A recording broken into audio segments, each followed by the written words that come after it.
Baba Junior, lipa namba anakupigia ndio ongea lipa namba yako. Baba Junior, mimi najaibisha. Hivi mpaka leo kwa nini haujachangamka? Wewe kwa nini usimsave mtu basi hata muuza mandazi ofisini au boda Kimara?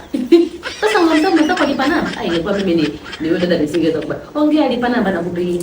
Anyways, juzi kwenye gari nilikutana kuna nguo ya ndani ambayo sio yawe. Nikasema nikwambie, unajua hivi vitu mtu watakuta kaza kuuza maswali na kwa kitu kizuri. Basi jitahidi mwe makini. Lipa namba napiga tena. Hebu ndio nisaidie kuambia nani. Kwa hata katoka nini hapo? My dear.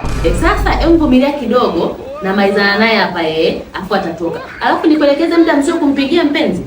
Utakuwa wewe ni mgeni, wewe ni mpya.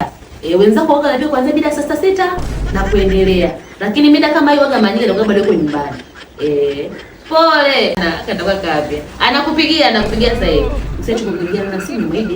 Mbona kanapiga sana? Hivi pana. Moja ndio jiboni baba. Niseme basi vizuri. Maana sio ndio kuna msemo hata simu benki. Ni pagamba. Fear women, fear them, fear. Goodbye.